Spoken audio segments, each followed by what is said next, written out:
आ जाओ आ जाओ आ जाओ, चलो चलो चलो चलो चलो चलो। ठीक है, कल आपने क्या पढ़ा था?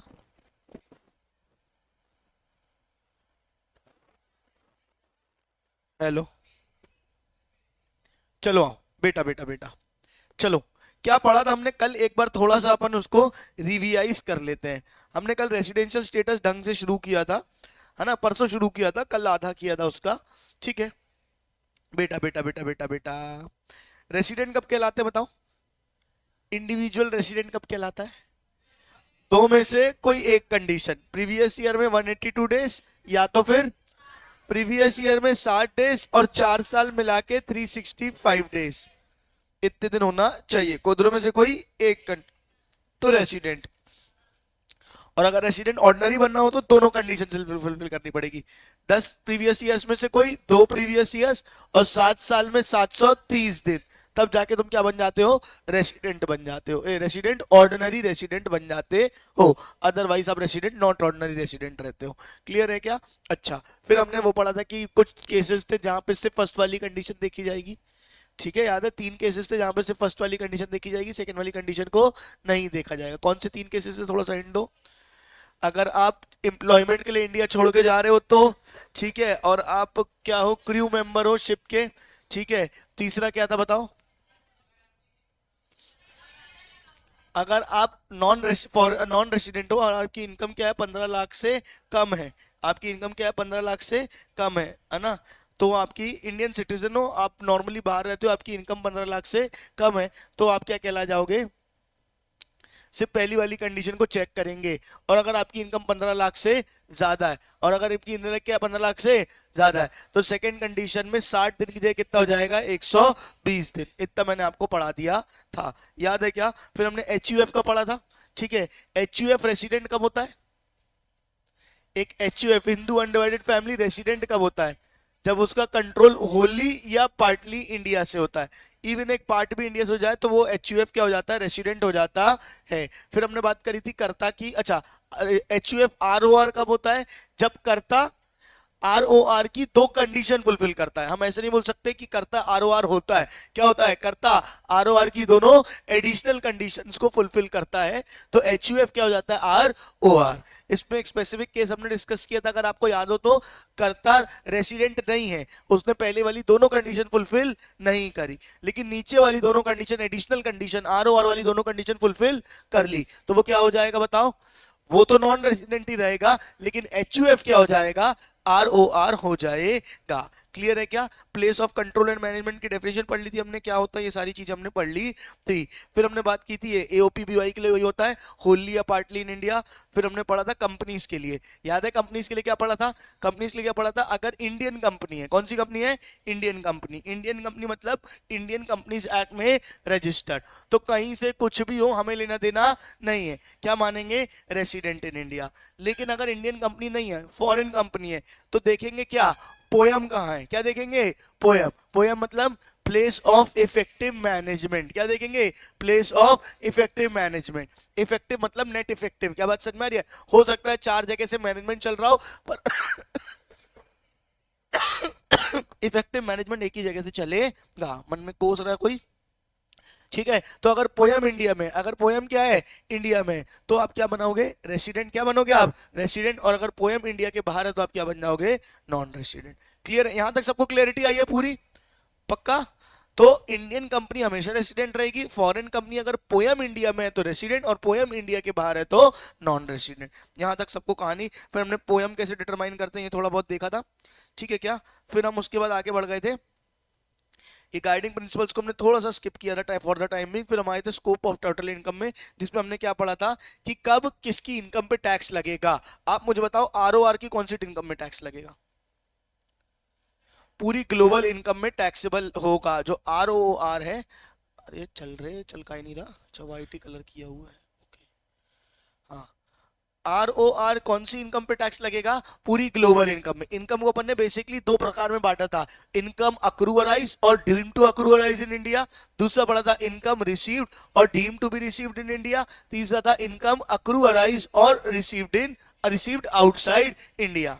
ROR की तीनों इनकम हो, अक्रू अराइज इन इंडिया हो, रिसीव्ड या deem to be received in India हो, या अक्रू और अराइजेस आउटसाइड इंडिया हो, दोनों चीजें बाहर हो रही है तो भी उसकी ROR की ग्लोबल इनकम में टैक्स लगेगा। नॉन रेसिडेंट की कौन कौन सी इनकम पे टैक्स लगेगा? नॉन रेसिडेंट की अगर वो क्या है, अक्रू अराइज आउटसाइड इंडिया तो टैक्स नहीं लगेगा। सिर्फ कब कब लगेगा? अक्रू अराइज और deem to accrue arise in India, received और deem to be received in India, और उसकी कोई इनकम में टैक्स नहीं लगेगा। NOR की कौन सी इनकम में टैक्स लगेगा? Accrue arise in India, deem to accrue arise in India, received in India, deem to received in India, तो सब पे टैक्स लगेगा। प्लस क्या? Income accrue arise outside India लेकिन बेस्ड ऑन अ बिजनेस या profession setup in India. क्या बात समझ में आ रही है? RNOR की ये वाली इनकम पे इंडिया में टैक्स लगेगा। यही फर्क था ROR और RNOR में और नॉन रेसिडेंट में। क्लियर है क्या?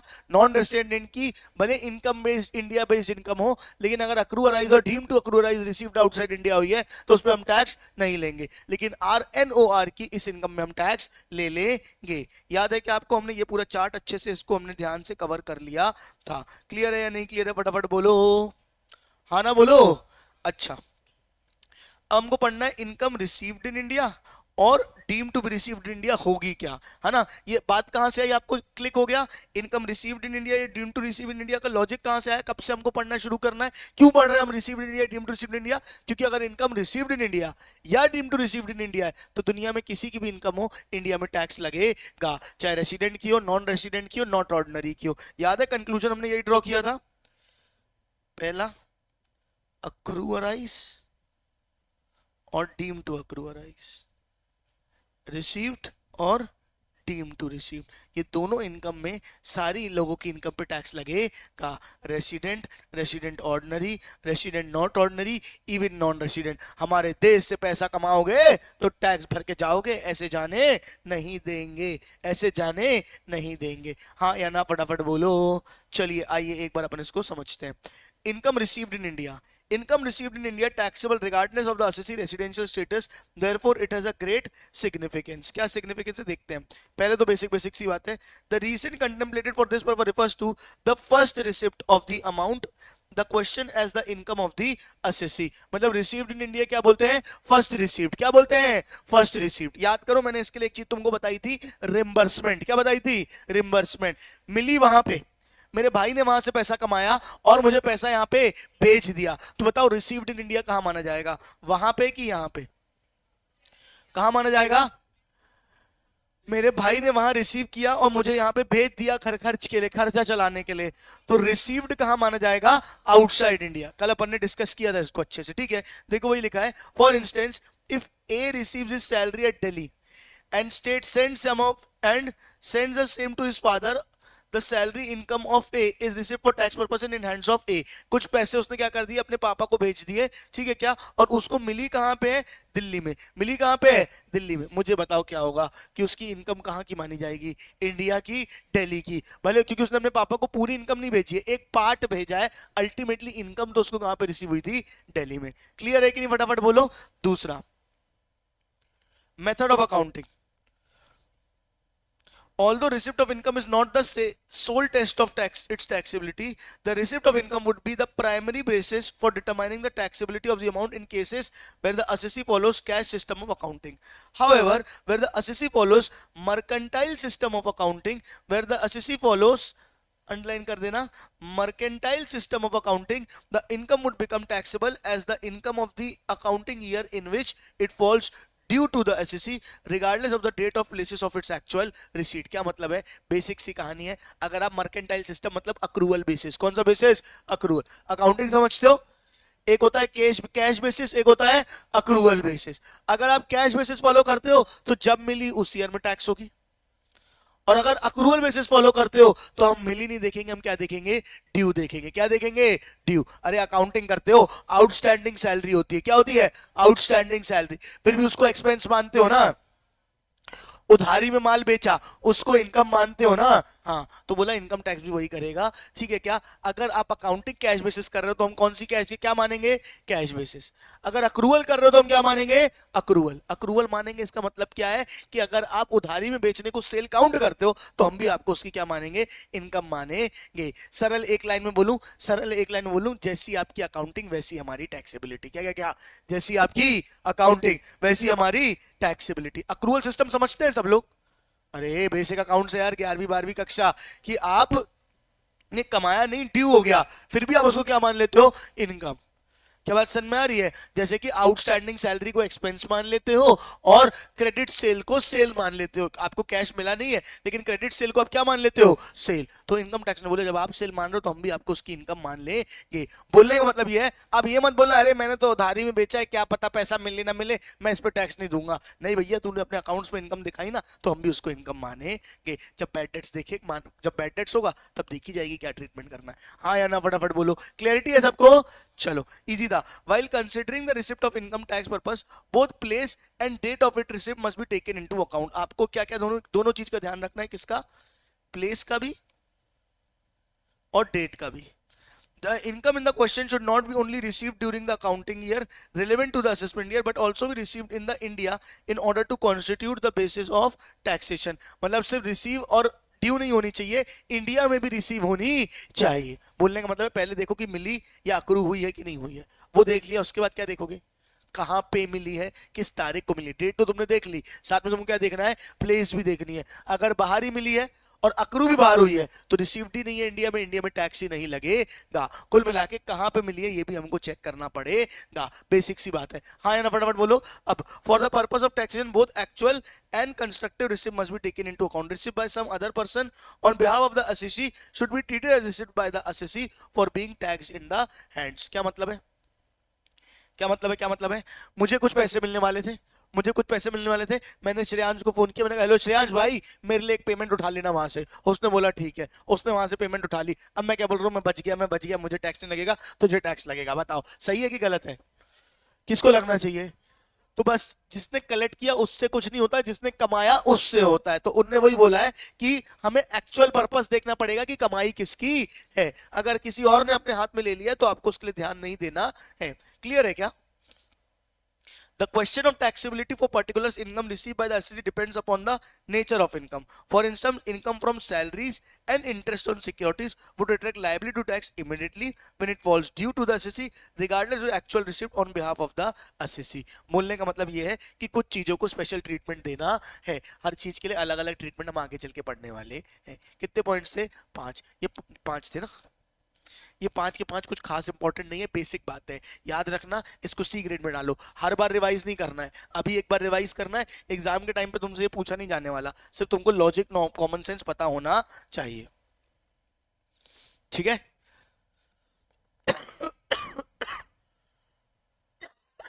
सॉरी। चलो अब क्या है, ये इंपॉर्टेंट है। Income deem to be received in India. क्या है? Income deem to be received in India. इसको अपन ए मार्क कर लेंगे। Deem to be received in, इसका मतलब क्या है? आपको मिली नहीं मिली, यहां मिली वहां मिली, सारे जहां में मिली, हमें लेना देना नहीं है। हम क्या मान लेंगे? Deem to be received in India. हम तो मानेंगे तुमको इंडिया से मिली और हम इंडिया में टैक्स लगाए कि चाहे तुमको कहीं भी मिली हो। हाँ या ना बोलो। चलो देखते हैं क्या लिया है। Such income are known as income deem to be received. Some of the examples are, ठीक है, सबसे पहले all sums deducted by way of tax at source. मतलब क्या होता है? टीडीएस। टीडीएस क्या क्यों लिखा है? टीडीएस देखो ऐसे रट्टा मारोगे तो कभी नहीं रट पाओगे। टीडीएस क्यों लिखा है समझना ध्यान से। मेरी सैलरी है 1 लाख, मेरी कटी टैक्स 20,000 रुपए कटा और मुझे मिला कितना? 80,000। मैं बोल रहा हूं मुझे मिला कितना है? 80,000। तो रिसीव्ड इन इंडिया कितना होना चाहिए? 80,000। बोले भक्त साले ये 20,000 था तो तेरा ही ना, वो तो काट के तेरा टैक्स भरा, तो ये रिसीव्ड इन इंडिया भले हो लेकिन इसको क्या मान लेंगे? Deem to be received in India. आपका टीडीएस कटाओ पर वो इनकम आप ही की है, आपका टीडीएस कटाओ पर वो इनकम आप ही की है, तो इसको क्या मान लिया जाएगा? Deem to be received in India. कल को जाके नाटक मत करना मेरे को तो मिला ही नहीं, मेरे एम्प्लॉयर ने रख लिया। भाई तेरे टैक्स के लिए ही काट के रखा था, है ना? मिला हो हाथ में भले ना मिला हो, लेकिन हम तो मानेंगे क्या है? Received and deem to be received in India. कितनों को समझ में आई कहानी? नहीं नहीं, टैक्स नहीं लगेगा। अभी क्या बोला जा रहा है, कौन कौन सी इनकम आपकी रिसीव्ड इन इंडिया है, तो आपकी रिसीव्ड इन इंडिया कितनी होगी, 1 लाख की 80,000? 1 लाख, वो टैक्स तो कट गया ना, वो तो टैक्स ही है, समझ गए। Income of other person which are included in the income of the assessee. आगे चल के एक चीज पढ़ेंगे हम, क्लबिंग। आगे चल के हम एक कॉन्सेप्ट पढ़ने वाले हैं, क्लबिंग। क्लबिंग क्या होता है कि जैसे देखो, अभी थोड़ा सा एग्जांपल देता हूं। मैंने होशियार बनने के लिए क्या किया, मेरी इनकम ज्यादा आ रही थी, ठीक है, मैंने होशियार बनने के लिए क्या किया कि मान के चलो कि मेरी कोई इनकम है और मैंने अपनी कुछ इनकम क्या दिखा दी, अपने बच्चे के नाम पे दिखा दी। क्या बात समझ में आ रही है? तो वो उसकी इनकम भी क्या होगी, भले उसके नाम पे दिख रही है कि उसके अकाउंट में आ रही है, वो 18 साल से कम का है, उस पर टैक्स लग नहीं सकता, तो उसकी इनकम पे टैक्स भी किसको भरना पड़ेगा, मेरे को ही भरना पड़ेगा। तो भले मिली उसको, भले मिली उसको है, deem to be received in India किसकी में आ जाएगी, मेरे में। बात समझ में आई? जैसे कोई चाइल्ड आर्टिस्ट है, ठीक है, क्या उसका जॉनसन बेबी के उसमें ऐड किया, ठीक है, क्या उसको पैसा मिला, क्या बात समझ में आ रही है? अब उस बच्चे को पैसा मिला तो माँ बाप क्या बोल रहे हैं, हमारी इनकम नहीं है, ये तो उस बच्चे की इनकम है, कोई बात नहीं, उस बच्चे को रिसीव हुई है ना, भले तुमने उस बच्चे के रिसीव हुई है, कोई बात नहीं। Deem to be received India किसके लिए मान ली जाएगी, आपके लिए मान ली जाएगी। आगे चल के अलग से एक चैप्टर पढ़ने वाले हैं क्लबिंग करके। क्लबिंग का मतलब होता है दूसरे की इनकम आपके नाम पे क्लब कर दी गई, दूसरे की इनकम आपके नाम पे क्लब वाली क्लबिंग नहीं। क्या बात समझ में आ रही है? दूसरे की इनकम आपके नाम पे क्लब कर भी गई तो भी उसको क्या मान लिया जाएगा, deem to be received in India. Basic basic बातें, ये आगे चल के क्लैरिटी आने वाली है इस पे लेके, हाँ या ना बोलो। तीसरा क्या है, द अमाउंट ऑफ अनएक्सप्लेन्ड और अनरिकॉर्डेड इन्वेस्टमेंट। क्या बात समझ में आ रही है? द अमाउंट ऑफ अनएक्सप्लेन्ड या अनरिकॉर्डेड इन्वेस्टमेंट। आपने कोई इन्वेस्टमेंट छुपाई थी, कोई प्रॉपर्टी छुपाई थी, ठीक है, क्या, और आपने उसको क्या हुआ, आपने गमन किया था टैक्स का, आपने कुछ जमीन अमीन जेवरात वेवरात लेके रख लिए, कुछ भी आपने ऐसी चीज कर दी, फिर जब तुम पकड़े गए तो क्या बोल रहे हो, ये तो इंडिया की कमाई नहीं है, तो फॉरेन की कमाई है, मैं तो फॉरेन से कमा के आया। तो बोले अब कोई फालतू बात नहीं, तब बोल देता तो बोल देता, अब तो क्या है बेटा, अनएक्सप्लेन्ड चीज तुम्हारे हाथ से मिली है, तो तुम ये नहीं बोल सकते अब बचने के लिए मिल गई, पकड़े गए, अब तुम बचने के लिए क्या बोल रहे हो, ये रिसीव्ड इन इंडिया थोड़ी थी, मैं तो फॉरेन से कमा के लाया था, मेरे को तो मेरे भाई ने भेजी थी, जब भेजी थी तब बतानी चाहिए थी, अब मिल गई, मतलब क्या है, deem to be received in India, हम तो धर लेंगे। हाँ या ना, फटाफट बोलो, क्लैरिटी है? द अमाउंट ऑफ अनएक्सप्लेन्ड या अनरिकॉर्डेड मनीज आपके पास में मिली है, वही चीज पहले इन्वेस्टमेंट बोली, फिर यहाँ पे क्या बोल दी, मनी। आपके हाथ पे, आपके घर से रेड पड़ी आपके घर पे, है ना, आपके मटके से पैसे निकल रहे हैं, क्या बात समझ में आ रही है, ठीक है, क्या आपके बिस्तर के नीचे से पैसे निकल रहे हैं। एक मूवी आई थी रेड, देखी है? रेड मूवी सबने देखी है ना? जितने इनकम टैक्स वाले बच्चे सबको देखनी चाहिए, क्या बात नहीं, एक नंबर मूवी है, देखी है? ठीक है, अजय देवगन की, सब लोग देखना ना जब भी मिले तो, जिसने नहीं देखी हो तो। वही अनएक्सप्लेन्ड इनकम या अनरिकॉर्डेड इनकम अगर आपके हाथ में मिलती है तो मान लिया जाएगा क्या है वो, deem to be received in India. ये 4 पॉइंट एकदम बेसिक बेसिक वाले थे, इसमें कुछ भी बहुत एक्स्ट्रा नहीं था। हाँ या ना, फटाफट बोलो। 5वें से अपन अब थोड़ा सा समझते हैं क्या है।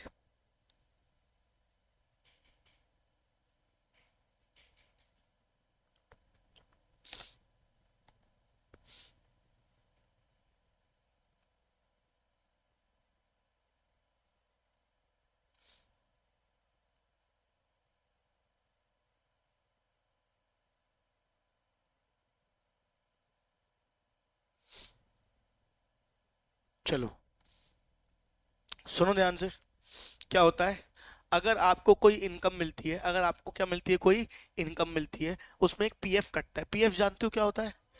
Provident fund. उसके दो हिस्से होते हैं, एक होता है जो क्या होता है, एम्प्लॉयर कंट्रीब्यूशन, और एक होता है एम्प्लॉय कंट्रीब्यूशन। ये जानते हो आप, कुछ आपकी सैलरी से कटता है, कुछ एम्प्लॉयर अपनी सैलरी से लगाता है।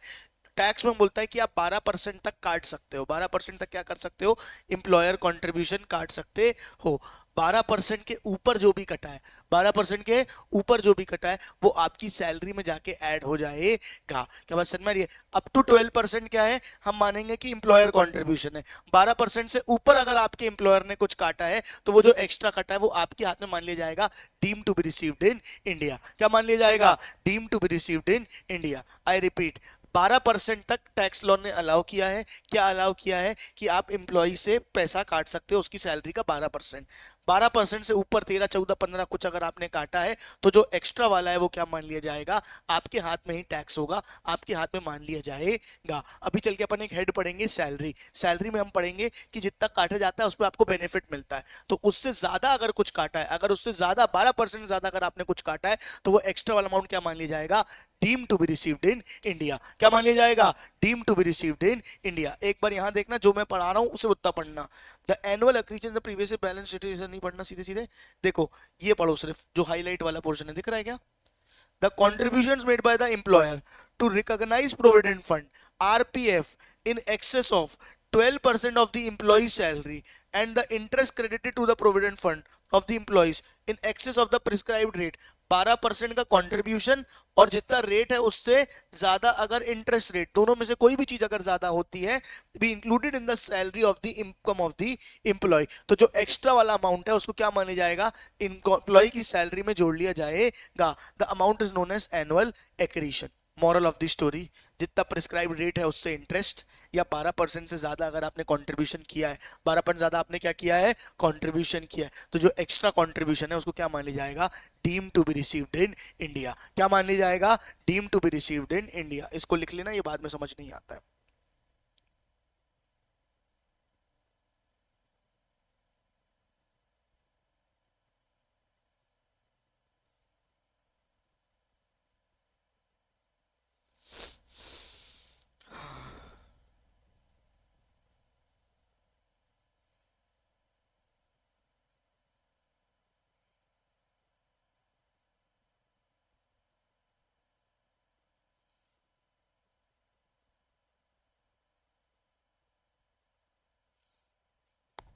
एक सेकंड रुकना। हाँ, किस चीज में भरोसा नहीं हो रहा बेटा, हाँ हाँ हाँ, ये आई नो आई नो। अगला पॉइंट क्या है, transferred balance in RPF to extended provident rule of part way of force schedule. ये कौन सी भाषा लिख दी इनने, ठीक है क्या, तो इसको अगर सरल भाषा में बोलना हो तो आपने अपने रिकॉग्नाइज प्रोविडेंट फंड से, ठीक है, रिकॉग्नाइज प्रोविडेंट फंड से पैसा निकाल के कहां पे डाल दिया, अनरिकॉग्नाइज प्रोविडेंट फंड पे। क्या क्या क्या, रिकॉग्नाइज प्रोविडेंट फंड से आपने पैसा निकाल के कहां डाल दिया, अनरिकॉग्नाइज प्रोविडेंट फंड पे। तो जिस दिन आपने निकाला उस दिन क्या मान लिया जाएगा आपका, वो आपने इंडिया में रिसीव कर लिया है, उसको क्या मान लिया जाएगा, deem to be received in India. क्या मान लिया जाएगा, deem to be received in India. Clear है कि नहीं है, फटाफट बोलो।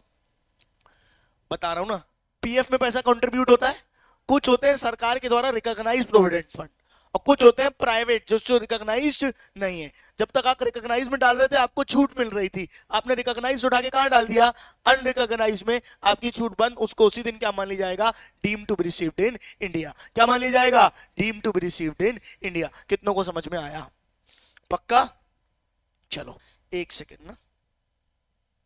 नेक्स्ट क्या है तुम्हारा बताओ, any dividend declared by the company और distributed paid by it within the meaning of section इतना इतना। कंपनी ने डिविडेंड डिक्लेयर किया, कंपनी ने क्या किया, डिविडेंड डिक्लेयर किया। तुम कहीं भी हो, तुमको यूएस में मिला, फॉरेन मिला, इंडियन कंपनी ने डिविडेंड डिक्लेयर किया है तो क्या मान लिया जाएगा कि वो क्या है, अगर कंपनी ने डिविडेंड डिक्लेयर किया तो क्या मान लिया जाएगा, deem to be received in India. Same goes with interim dividend, अगर कोई आपको मिला है तो क्या मान लिया जाएगा, deem to be received in India. Clear है क्या, तो कुल मिला के कहानी ये है कि अगर आपने कोई पैसा आपको इंडियन सोर्स से मिल रहा है, भले वो आपके हाथ में क्लियरली ना आ रहा हो, तो उसको क्या मान लिया जाएगा, deem to be received in India. इसमें कि पीएफ वाला पॉइंट ये वाला और ये वाला पॉइंट ज्यादा इंपॉर्टेंट है, इनको खास ख्याल रखना। बाकी तुम आगे वाले जो पॉइंट्स हैं वो कॉमन सेंस से खुद ही खुद डेवलप कर लोगे जब आगे के सेक्शंस या आगे के चैप्टर्स पढ़ोगे। तो ध्यान रखने वाली बात यही है कि अगर आपके आरपीएफ में 12% से ऊपर कंट्रीब्यूशन हुआ है या उस पे इंटरेस्ट प्रिस्क्राइब रेट से ज्यादा मिला है तो क्या मान लिया जाएगा, deem to received in India. Same time पे अगर मान के चलो क्या हुआ है, आरपीएफ से पैसा अनआरपीएफ में, आपने यूआरपीएफ में ट्रांसफर किया, रिकॉग्नाइज प्रोविडेंट से पैसा अनरिकॉग्नाइज प्रोविडेंट फंड में ट्रांसफर किया, तो भी क्या मान लिया जाएगा, deem to received in India. Dividend declare किया है कंपनी ने, मान लिया जाएगा deem to received in India. क्या बात समझ में आ रही है। और टीडीएस वगैरह कटा है, क्लबिंग प्रोविजंस आपके ऊपर लगे हैं, अनएक्सप्लेन्ड इन्वेस्टमेंट या अनएक्सप्लेन्ड इनकम आपके हाथ में मिली है, इन सबको क्या माना जाएगा, deem to be received in India. बाद में तुम आनाकानी नहीं करना कि टीडीएस कट गया था हमारे हाथ में तो वो इनकम आई नहीं थी, यार ये तो हमारे बच्चे की इनकम है, हमारे हाथ में क्लब हो रही है तो हम क्या करें, हमें मिली तो नहीं, वो तो हमारा बच्चा खा गया खा गया खा गया, हमें लेने देना नहीं है। क्या बात समझ में आ रही है? तीसरा फिर तुम्हारा क्या था कि तुम्हारे घर पे कोई जेवरात पड़े मिले, तुम्हारे घर में कोई कैश पड़ा मिला, तुम बोल रहे हो हमारी इनकम नहीं है, ये तो हमारा पड़ोसी रख के गया था, पड़ोसी का रखा क्यों तुमने? हम मान लेंगे dream to be received in India तुम्हारे हाथ में। क्या बात समझ में आ रही है? चाचा की, मामा की, फूफा की है, कोई नहीं, तुम्हारे घर में मिली तुम्हारी है। क्या बात समझ में आ रही है? फिर उसके बाद क्या हो जाएगा, वही अगर 12% से ज्यादा वाला और नीचे वाले तीनों पॉइंट्स मैंने बोल दिए, ये सब क्या मान ली जाते हैं? Deem to be received in India. क्या मान ली जाते हैं? Deem to be received in India. Main है अब अक्रू अराइज इन इंडिया। क्या है? अक्रू अराइज इन इंडिया और deem to accrue arise in India. 2 minute चाहता हूं। हाँ, तो अगर कुछ बीच में ना समझ में आए, पहले अपन रीडिंग करेंगे, कुछ ना समझ में आए तो आखिरी में अपन क्या करेंगे, इसके चार्ट को रेफर करके पूरे कॉन्सेप्ट को क्लियर कर लेंगे। आखिरी में आपको सिर्फ ये चार्ट को ही पकड़ के चलना है। क्लियरिटी है क्या? तो पहले मैं एक बार आपको मॉड्यूल से रीड करा रहा हूं, फिर बाद में आपको क्या करूंगा, ये चार्ट से आपको इसको एक बार रीड करवा दूंगा। सबसे पहले क्या है, इनकम अक्रू और अराइज इन इंडिया। अक्रू और अराइज इन इंडिया का मतलब क्या है? मुंडी को स्ट्रेट बैठो, थोड़ा सा दिमाग लगेगा इसमें। अक्रू और अराइज इन इंडिया का मतलब क्या होता है? अरे मतलब बेसिक बताओ ना। जो इंडिया में से कमाई गई, जो इंडिया से कमाई गई, जिसका स्रोत इंडिया से, जो कमाई इंडिया से जो कमाई इंडिया से निकल के आ रही है, वो क्या कहला रही है? Indium income accrue and arise in India. जो उत्पन्न इंडिया से हुई है वो क्या है बेटा? Accrue and arise in India. Clear है क्या? ये तो बेसिक कॉमन सेंस है। Deem to accrue arise in India मतलब जहां जहां पे लड़ाई थी, लोग बोल रहे थे नहीं नहीं इंडिया से अक्राइज हुई है, नहीं नहीं बाहर से कमाई गई है, तो उन्होंने बोला कोई बात नहीं, हम क्लैरिटी देते हैं, इन बातों को deem to accrue arise in India बोला जाता है। सेक्शन 9 क्लियर है क्या? सेक्शन 9 के बहुत सारे क्लॉजेस हैं, एक एक करके अपन सबको पढ़ने वाले हैं। क्लियर है क्या? अब देखो क्या बोला है, income arising to an assessee in any place outside India whether directly और इनडायरेक्टली। मतलब की क्या? Income arising to an assessee in any place outside India, मिली आउटसाइड इंडिया है, अराइज आउटसाइड इंडिया हुई है, लेकिन डायरेक्टली या इनडायरेक्टली किस कारण से हुई है? डायरेक्टली या इनडायरेक्टली कारण हुई है through any business connection in India, through any business connection India, through any property in India, through और फ्रॉम एनी असेट और source of income in India, और through transfer of capital asset in India, और through transfer of any capital asset in India. क्या मतलब है इसका बताओ मुझे। अगर आप बाहर रहते थे, मैं विदेशी हूं, बाहर रहता हूं, बाहर ही सेटल हो गया हूं, सब कुछ, कोई लेना देना नहीं है, इनकम मुझे मिल भी क्या रही है? बाहर ही मिल रही है। लेकिन मिल कहां से रही है? मेरा कोई बिजनेस कनेक्शन इंडिया में, मेरा बिजनेस कनेक्शन क्या है? इंडिया में। बिजनेस कनेक्शन इंडिया में मतलब इंडिया मैंने अपना कोई एक ऑफिस सेटअप कर रखा है, यहाँ पे लड़के लगा रखे हैं, वो यहाँ पे बिजनेस करते रहते हैं और मुझे पैसे भेजते रहते हैं। तो बोले भैया तुमको भले वहां, अच्छा वहां से कॉन्ट्रैक्ट उनको सब मैं ही दिला रहा हूं भले, लेकिन यहाँ से बिजनेस कनेक्शन तो कहां से माना जा रहा है? इंडिया से। तो कोई भी अगर बिजनेस कनेक्शन इन इंडिया है तो उसको क्या मान लिया जाएगा? Accrue arise in India. अभी आने वाले पेजों में तुमको बिजनेस कनेक्शन की लंबी चौड़ी डेफिनेशन दी गई है, लेकिन उसको बहुत ज्यादा पूछा नहीं जाता, इसलिए अपन उसकी बहुत डेप्थ में नहीं जाने वाले हैं, थोड़ा हाई लेवल हो जाता है। लेकिन मेनली अगर बिजनेस कनेक्शन, मैं फॉरेन में बैठ के अगर इंडिया के बिजनेस कनेक्शन से कोई पैसा कमा रहा हूं, ओए ओए इंडिया के किसी बिजनेस कनेक्शन से कोई पैसा कमा रहा हूं, तो ऑब्वियस सी बात है उसको क्या माना जाएगा? Deem to accrue arise in India. क्या माना जाएगा? Deem to accrue arise in India. फिर चाहे रेसिडेंट ने कमाई हो चाहे नॉन रेसिडेंट में, सबसे टैक्स लेंगे, क्योंकि वो तुमने कहां से कमाई है? बिजनेस कनेक्शन इन इंडिया से कमाई है। हाँ या ना फटाफट बोलो। दूसरा क्या है? Through and from any property in India. मैं विदेश में रहता हूं, मैंने यहाँ पे प्रॉपर्टी ले रखी है, अब उस प्रॉपर्टी से मुझे रेंटल इनकम आ रही है, तो क्या माना जाएगा? Deem to accrue arise in India. सोचो, अब इसको ऐसे बताता हूं, मैं यूएस में रहता हूं, मैंने यूएस के अपने किसी बंदे को कोई प्रॉपर्टी रेंट पे दे दी और उसको इंडिया की प्रॉपर्टी रेंट पे दी। काहे की थी? इंडिया की प्रॉपर्टी। उसका कोई होगा चाचा भतीजा तो यहाँ रहना चाहता होगा इंडिया में, या हो सकता है उसका कुछ भी काम हो, गोडाउन हो, कुछ भी, मुझे क्या लेने देना, ठीक है क्या? मैं हूं यूएस का, वो भी यूएस का, मैंने उसको प्रॉपर्टी काहे में दी? रेंट पे। वो मुझे पेमेंट भी काय में कर रहा है? डॉलर में, लेकिन प्रॉपर्टी काय की है? इंडिया की। बताओ क्या टैक्स लगेगा? हाँ, क्योंकि क्या है? अराइजिंग आउट ऑफ क्या है? Property in India. हमारे देश की प्रॉपर्टी से पैसा कमा रहे हो ना साले, टैक्स भरोगे। क्या बात समझ में आ रही है? तो क्या माना जाएगा? Deem to accrue arise in India. Clear है कि नहीं है? तीसरा, फ्रॉम एनी असेट और सोर्स ऑफ इंडिया थ्रू और फॉर्म एनी असेट और source of income from India. आपका देश में कोई असेट है, जैसे प्रॉपर्टी है वैसे ही कोई और आपका असेट है जिसके दम पे आप क्या कर रहे हो, पैसे कमा रहे हो। कोई प्लांट एंड मशीनरी है या कोई भी ऐसी चीज है जो आपके पास रखी है जिसको आपने रेंट पे चढ़ा रखी है, आप विदेश से रह के उससे पैसे कमा रहे हो, तो क्या मान लिया जाएगा, deem to accrue arise in India. क्या मान लिया जाएगा, deem to accrue arise in India through transfer of capital asset situated in India. आपका कोई कैपिटल असेट था जैसे कि प्रॉपर्टी या कोई और कैपिटल असेट था, उसको बेच के आपने कुछ पैसा कमाया, भले आप नॉन रेसिडेंट हो, क्या मान लिया जाएगा, deem to accrue arise in India. तो हमने चार चीजें पढ़ी, कितनी चीजें पढ़ी, चार। क्या थी चार चीजें, आपने अगर इन चार चीजों से पैसे कमाए, भले कहीं पे भी रह के कमाए, हम क्या मानेंगे, डीम टू अप्रूवलाइज इन इंडिया। क्या थी चार चीजें, पहले बिजनेस कनेक्शन इन इंडिया, दूसरा क्या था तुम्हारा बताओ, प्रॉपर्टी इन इंडिया, तीसरा क्या था, फ्रॉम एनी असेट सोर्स है, या चौथा क्या है तुम्हारा, transfer of any capital asset है। इन चार चीजों से अगर आपने पैसा कमाया है तो क्या मान लिया जाएगा, डीम टू अक्रूवलाइज इन इंडिया। हाँ या ना फटाफट बोलो। दूसरा क्या है तुम्हारा, ये था 9(1), ये क्या था 9(1), 9(2) क्या होगा तुम्हारा, 9(2) क्या होगा, salary earned for services rendered in India. मतलब आपने कैसे पैसा कमाया, आपने कैसे पैसा कमाया, सैलरी के थ्रू। आप वहां पे इंडिया में रह के आपने कुछ सैलरी कमाई या इंडिया में कुछ काम किया जिस कारण से आपको क्या मिली है, सैलरी मिली है। देखो क्या लिखा है, क्या लिखा है, income which falls under the head salaries if earned in India, salary payable for service rendered in India would be treated earned in India.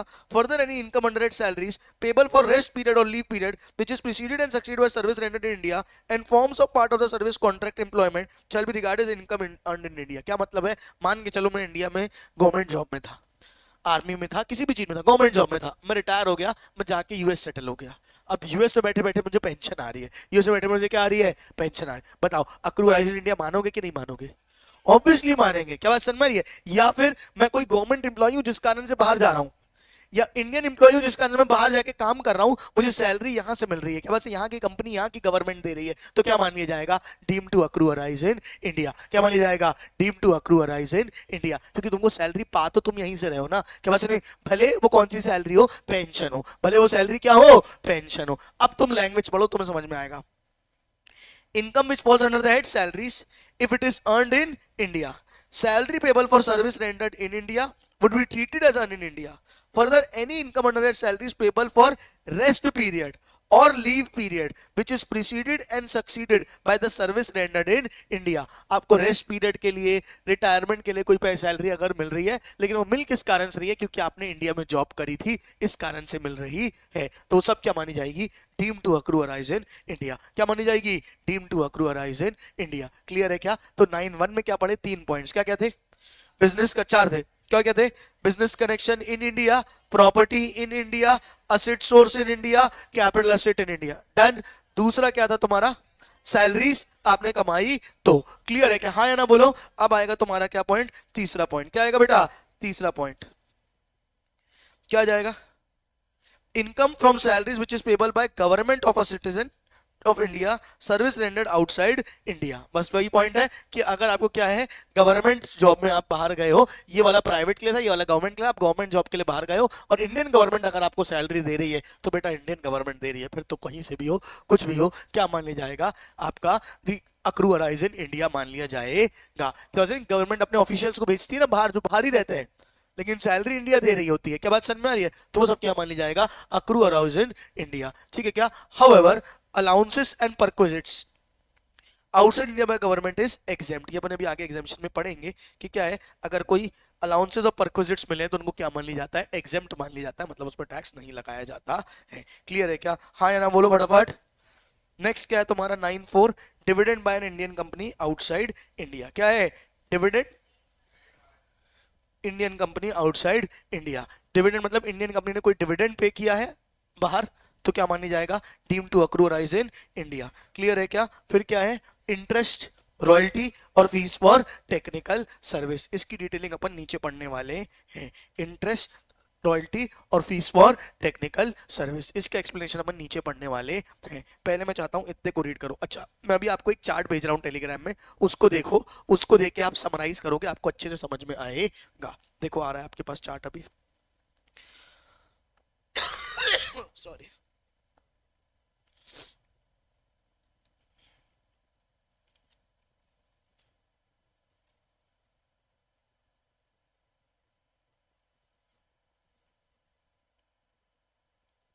Telegram में है ना, व्हाट्सएप में नहीं है ना तुम्हारा ग्रुप?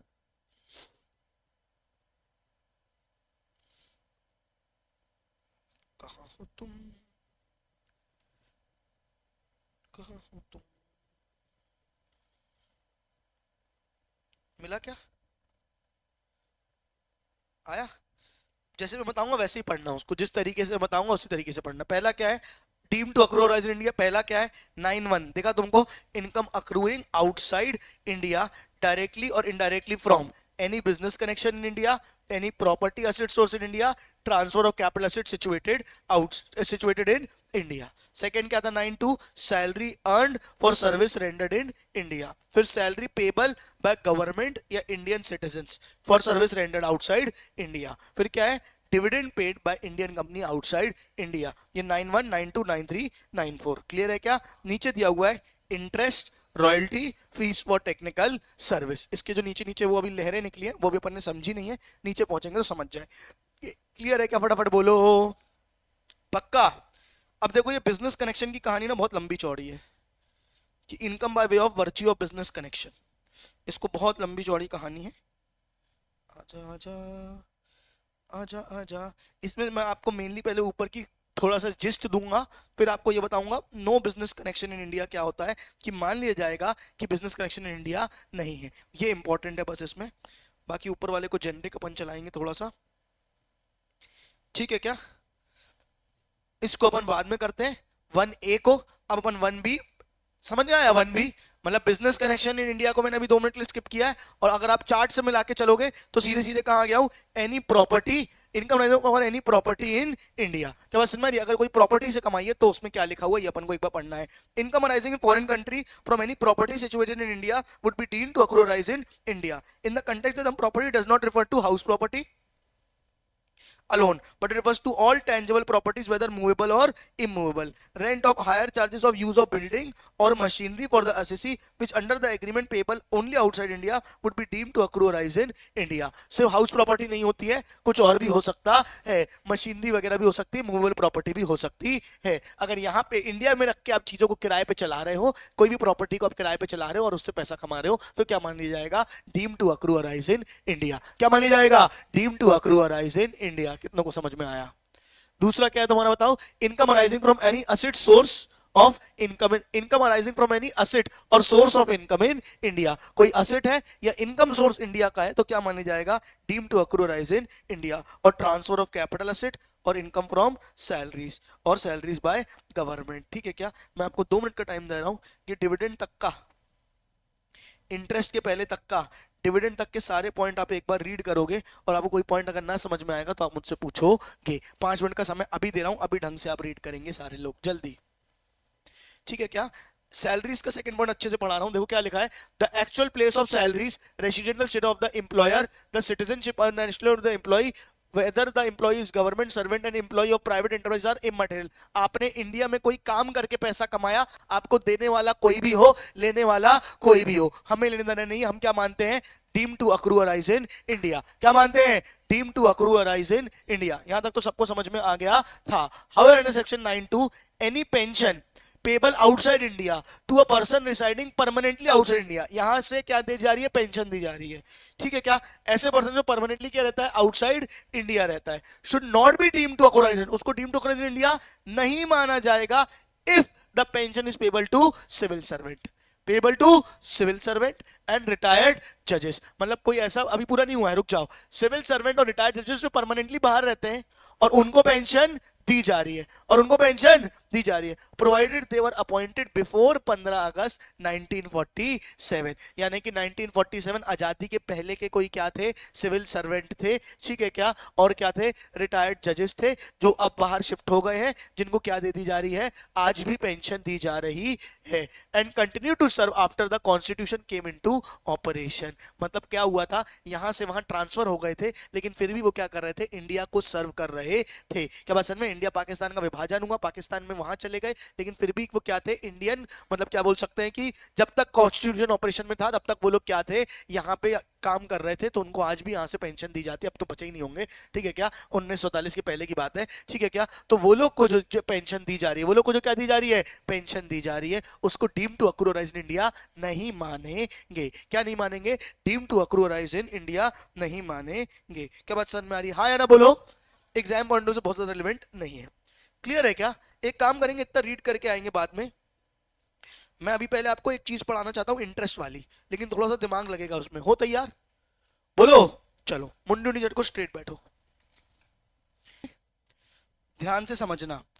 इंटरेस्ट को भी क्या मान लिया जाएगा, deem to accrue arise in India. क्या मान लिया जाएगा, deem to accrue arise in India. कब माना जाएगा, interest payable in the following case will be deem to accrue arise in India when will be taxable in the hands of recipient irrespective of the residential status. Interest payable by government, मतलब तुम non resident हो। तुम कौन हो, कोई एक बंदा क्या है, नॉन रेसिडेंट है। क्या बात समझ में आ रही है। गवर्नमेंट ने बाहर से लोन लिया, गवर्नमेंट ने किसी नॉन रेसिडेंट से मान के चलो क्या किया है, लोन लिया है, और बदले में गवर्नमेंट क्या कर रही है, इंटरेस्ट पे कर रही है।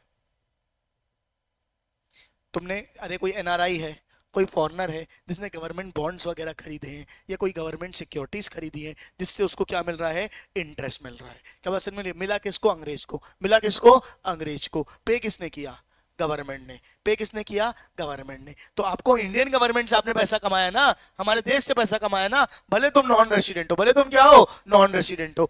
Interest payable by government, interest payable by government. क्या मान लिया जाएगा, deem to accrue arise in India. क्या मान लिया जाएगा, deem to accrue arise in India. तो इंटरेस्ट पेबल बाय, ये यहां से लोन लिया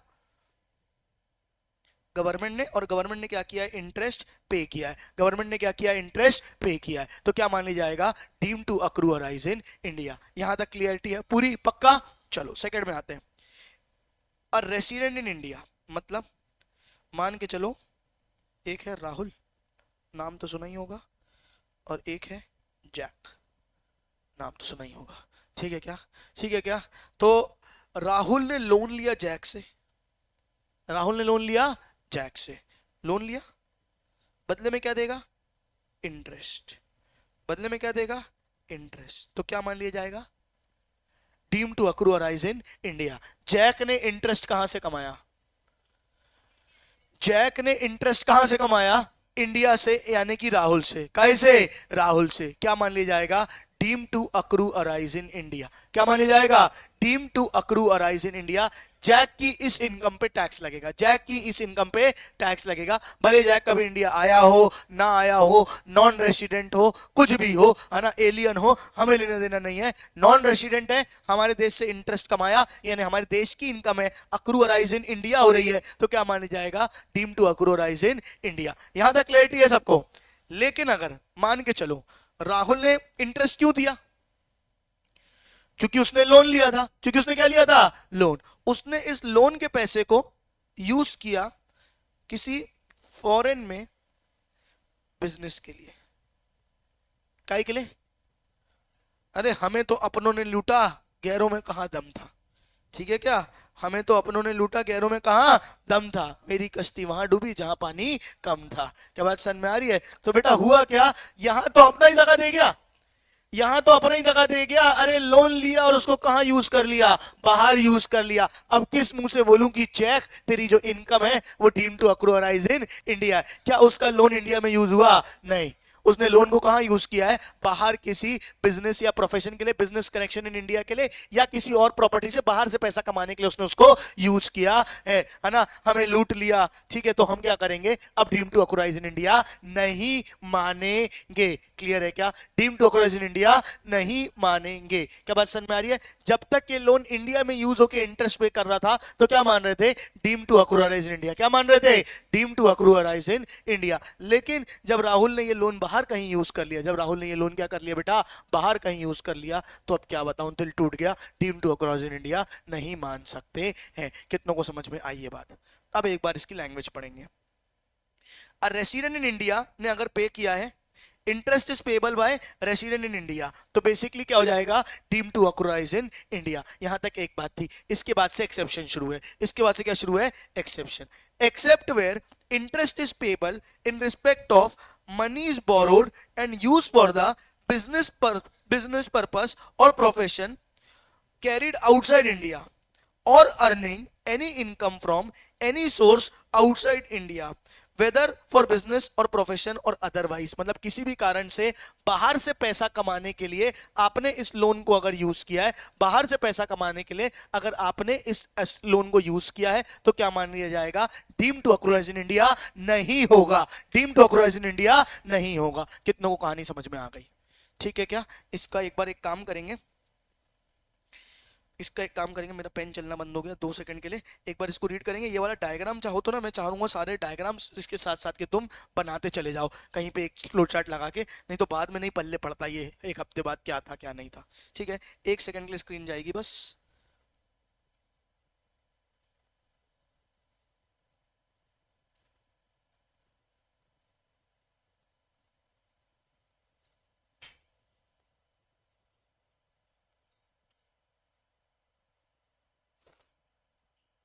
आज जीएसटी में भी नया चैप्टर चालू करना है। रुक जाना नहीं तू कहीं थक के, 10 दिन में रिजल्ट आने वाला है तेरा। क्या बेटा? अरे करते हैं यार, क्या जल्दी है? जब तक अभी ये चलेगा इत्मीनान से करेंगे ये, इसमें नहीं तो झूम जाते हैं बच्चे बेटा। अरे 1 घंटा घड़ी कौन देखता है बेटा? टैक्स वैक्स पढ़ते समय घड़ी देखेगा ना, घड़ी निकल जाएगी, टेंशन नहीं ले। अब 1-1 घंटे का हिसाब किताब छोड़ दो तुम लोग। मैं धीरे धीरे सुबह का टाइम आगे बढ़ाता चला जाऊंगा। ये अभी कितना है? 9। अभी रुको थोड़े दिन, ठंड कम होने दो, 8:30 आ जाओगी। कहानी बेटा आनी पड़ेगी, फेल हो जाना फिर क्या दिक्कत है? ये भूल गए क्या पुराने दिन? तुम लोग आना पड़ेगा। 2 मिनट पहले मैं बनाने का टाइम दूंगा। अभी यहाँ सुन लो बस। पहले ये क्या है? ये लोन मिला, ये इंटरेस्ट क्या हो जाएगा? Deem to received in India. क्या बात सुनिए, ये क्या हो जाएगा? मैं इसके स्क्रीनशॉट भेज दूंगा, मत परेशान हो। Deem to received in India, ठीक है क्या? अब राहुल ने अगर ये लोन क्या लिया? For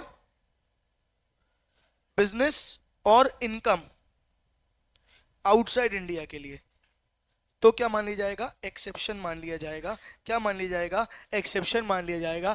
deem to accrue arise in India नहीं होगा, deem to accrue arise in India नहीं होगा। क्लियर है क्या? आया कि नहीं आया? अब उल्टा, अब इसका उल्टा है। आओ देखो एक बार, अब इसमें कहानी बदलेगी थोड़ी सी।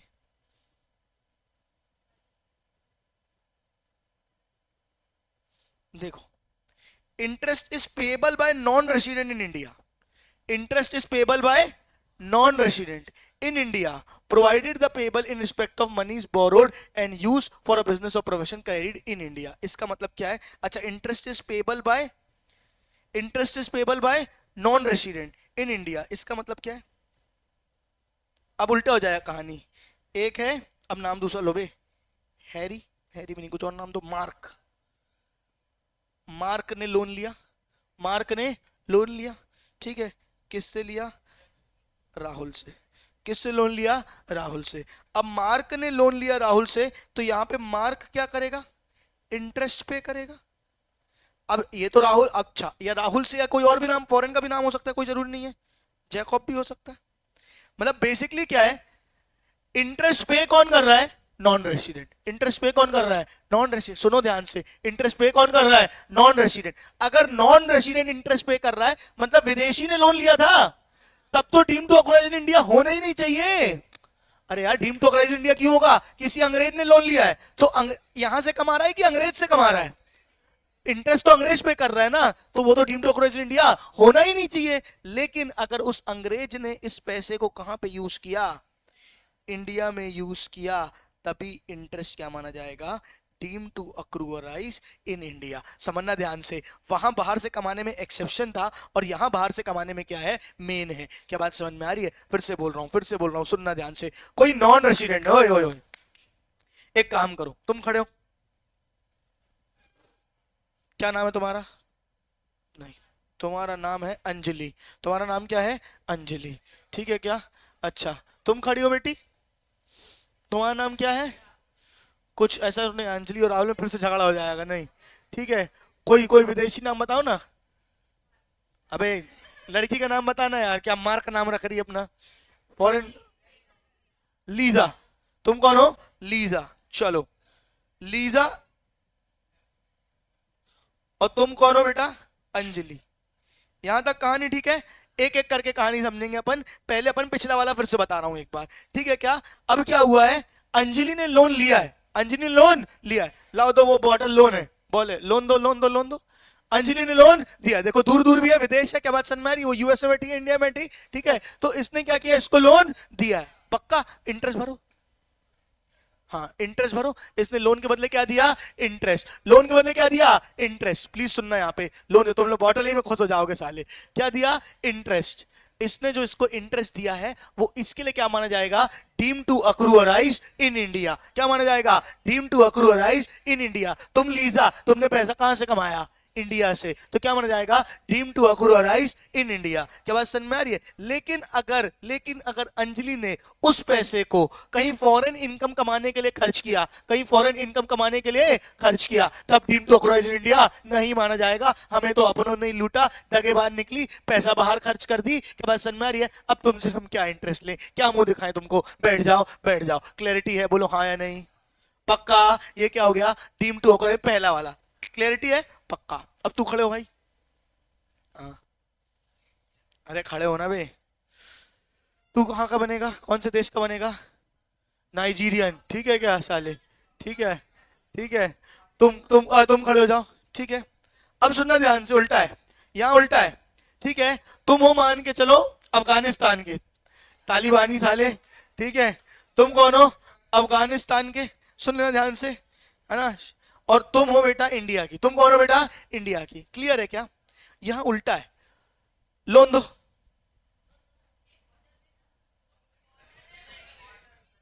अरे यार इंटरेस्ट दे रही पगली, लोन दे। सही, आराम से बड़े भाई, आराम से। तेरा नाम आदर्श है, भूल मत साले। तालिबानी बन रहा है सही में, ठीक है? सुनो सुनो सुनो। इसने इसको क्या दिया? लोन दिया। क्लियरिटी है? अब इसने बदले में क्या देगा? इंटरेस्ट। इंटरेस्ट भर भाई,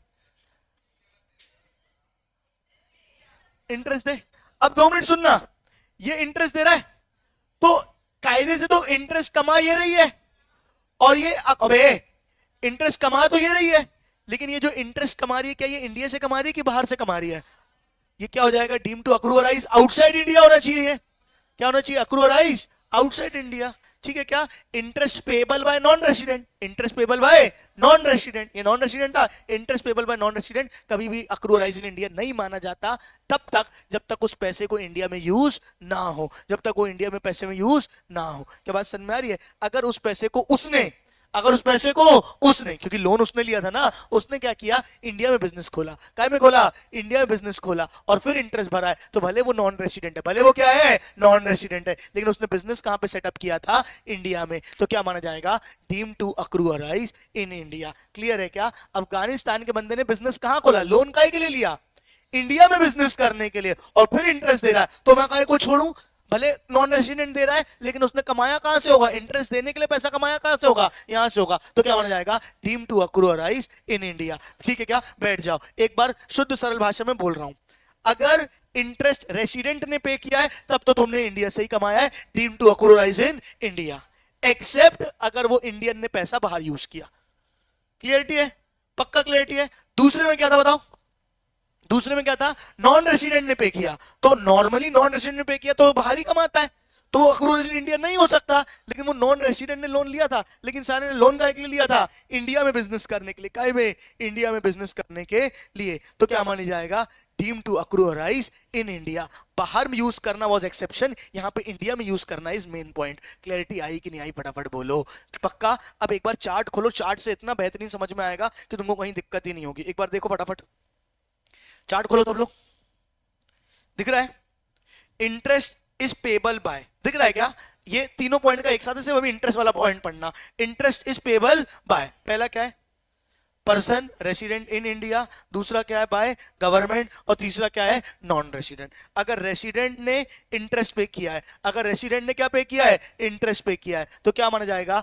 deem to accrue arise in India. क्या माना जाएगा? Deem to accrue arise in India. Exception दिखा? एक्सेप्शन नीचे दो एक्सेप्शन निकले हैं। इफ जो इंडियन ने जो पैसा लिया था, इंडियन ने जो पैसा लिया था वो कहां यूज किया, money borrowed and use for technical service royalty जो भी है, ठीक है, फॉर पर्पस ऑफ बिजनेस और प्रोफेशन कैरीड आउटसाइड इंडिया, और बाजू वाले ने बोला है from any other source of India outside India. कुल मिला के आउटसाइड इंडिया से पैसा कमाने के लिए, क्या क्या क्या, आउटसाइड इंडिया से पैसा कमाने के लिए अगर तुमने यहां पे लोन लिया था तो फिर हम यहां पे नहीं मानेंगे, deem to accrue arise in India. Clarity आई सबको, हाँ या ना बोलो, ठीक है क्या। दूसरा क्या है, नॉन रेसिडेंट वाला देखो। अब नॉन रेसिडेंट में क्या है, अगर interest payable by non resident, ये एक्सेप्शन नहीं है, interest payable by non resident deem to accrue arise India तभी माना जाएगा अगर वो पैसा जो बोरो किया है नॉन रेसिडेंट ने उसको इंडिया में यूज किया हो। तो दोनों डब्बे वही निकल के आ रहे हैं, if money is borrowed and use for the business of profession carried in India, या फिर टेक्निकल सर्विस ये सब भी ली है for making income from any source in India. क्या बात समझ में आ रही है, इंडिया सोर्स से पैसा कमाने के लिए। क्लियर है क्या। अगर इसका एक मूलभूत निकालना चाहो तो मूलभूत क्या निकलेगा, एक मूलभूत सीधा सीधा ये निकलेगा, अगर इंडियन सोर्स से पैसा कमाने के लिए लोन लिया गया, इंडियन सोर्स से पैसा कमाने के लिए लोन लिया गया और उसके लिए इंटरेस्ट भरा गया तो क्या माना जाएगा, deem to accrue arise in India. भले रेसिडेंट ने लिया हो भले नॉन रेसिडेंट ने लिया हो, और अगर दोनों ने बाहर के लिए लिया, दोनों में से किसी ने भी बाहर के लिए लोन लिया है तो उसके इंटरेस्ट को हम क्या नहीं मानेंगे, deem to accrue arise in India नहीं मानेंगे। इससे ज्यादा क्लैरिटी नहीं मिल सकती इस सेक्शन में, हाँ या ना फटाफट बोलो, पक्का।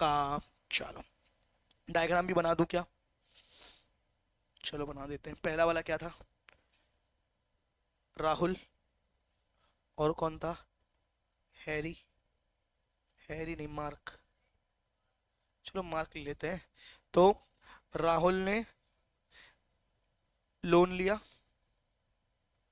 और बदले में क्या भरा है, इंटरेस्ट, बदले में क्या भरा है, इंटरेस्ट। इंटरेस्ट को क्या माना जाएगा, इंटरेस्ट को क्या माना जाएगा बताओ, डीम टू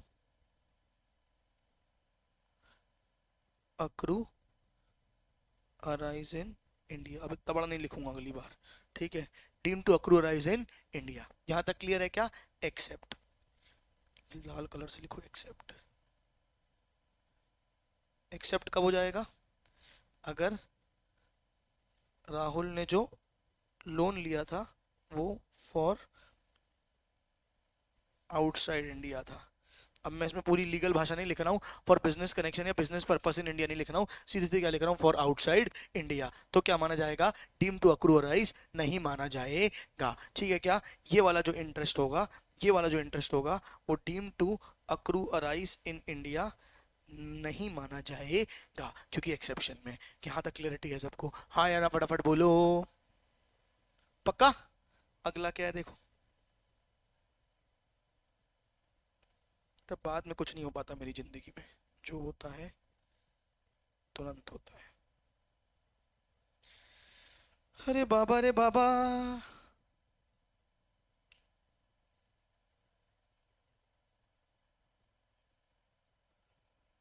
मैंने पत्थर से उनको बनाया सनम। आ जाओ, चलो क्लियर हो गया, क्लियर हो गया, क्लियर हो गया। अब ऑपोजिट, अब लोन कौन लेगा, अंग्रेज लोन लेगा। अंग्रेज ने लिया लोन, नाम ही रख देते अंग्रेज, अंग्रेज ने लिया लोन, मतलब नॉन रेसिडेंट ने लोन लिया है। क्या बात समझ में आ रही है, किससे लिया है, किसी से भी लिया, उनको लेना देना नहीं है, और इंटरेस्ट पे कर रहा है। क्या पे कर रहा है, इंटरेस्ट पे कर रहा है। क्या पे कर रहा है, इंटरेस्ट पे कर रहा है। ये सिर्फ तभी अक्रू अराइज इन इंडिया माना जाएगा, deem to accrue arise in India तभी माना जाएगा इफ, कब माना जाएगा, इफ वो अंग्रेज ने लोन को यूज किया है, लोन को यूज किया है काई के लिए, बिजनेस इन इंडिया और any income source in India. Clarity है क्या, ठीक है क्या। अच्छा, इंडियन ने लिया था तो उसने इंडिया में यूज किया होगा, हम ये मानेंगे, तो एक्सेप्शन क्या माना, बाहर किया तो हम नहीं मानेंगे। यहाँ क्या है, अंग्रेज तो नॉर्मली अंग्रेज में यूज करने के लिए करता है, लेकिन कब माना जाएगा, इंडिया में, जब उसने क्या किया है, इंडिया में उस लोन को यूज किया है। इससे कठिन, मतलब ये बिल्कुल भी कठिन नहीं है, सिर्फ एक बार समझने की देरी थी, हाँ या ना फटाफट बोलो। जो कहानी इंटरेस्ट की थी, जो कहानी काई की थी, इंटरेस्ट की थी, वैसी ही कहानियां आगे अब एक एक करके सबकी है, यानी इंटरेस्ट की बात किसकी है, रॉयल्टी की है। मैंने, मेरी सुंदर राइटिंग समझ जाओगे ना तुम लोग, राइटिंग सुंदर है ना मेरी। मैंने पत्थर से उनको, क्या बोल रहे हो, और छोटा करना है, सही तो था। मैंने पत्थर से उनको बनाया सनम।